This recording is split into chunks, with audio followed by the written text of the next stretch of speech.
เจ้าซื้อสุนทรภูมิขาวอยู่ที่เมืองพุทธพรเนาะแต่พันมาเขามาอยู่ในบริษัทพัสกุลนี้สุดที่ภาคภูมิใจที่ว่าได้พบพอกับอาหารของพืชเนาะแล้วก็หลังจากได้ทำการผลิตหน้าปีแล้วก็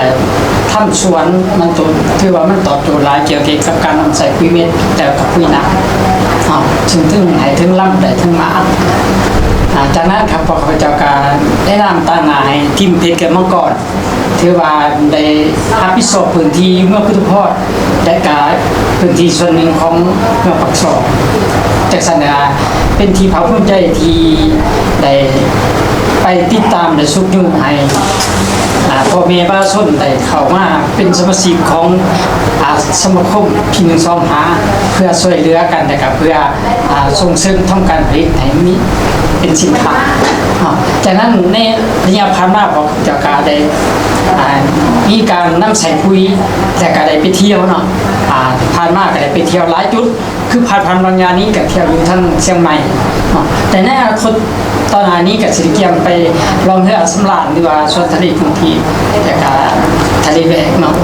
แต่ก็ยังบอกว่าท่านั้นยังสิริเกียมผลงานใช้กันตื่นเพื่อไปเที่ยวถ้าทั้งผ่านเนี่ยคนลาวโดยเฉพาะคนโรงเรียนจันทร์หรือว่าโรงพยาบาลนะที่สักกับเป็นทีมที่ภาคภูมิใจที่สุดที่ได้เข้ามาอยู่ในบริษัทนี้ทั้งได้นำใส่ปุ๋ยที่เป็นอาหารของพืชที่ดีที่สุดของอาหารพืชแต่ก็ยังได้ไปเที่ยวนั่นอีกแต่มีชีวิตชีวาดีขึ้นจากหันกับมีสุขภาพแข็งแรงทั้งจิตใจและร่างกายเนาะเทศกาลกับบุมียังกับขอเชิญชวนบรรดาทานที่เห็นคลิปนี้เนาะ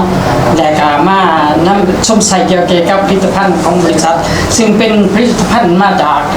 ประเทศไทยโดยตรงและกับบริพารหลายมือเป็นผลิตภัณฑ์ที่มีคุณภาพตอบโจทย์ดีเกี่ยวกับพืชผลโดยเฉพาะเป็นไฮหน้าหรือว่าส่วนมะต้นหรือว่าส่วนกาแฟที่ว่ามีมาผลผลิตสูงแต่ก็ได้รับมาครับผลดีเนาะ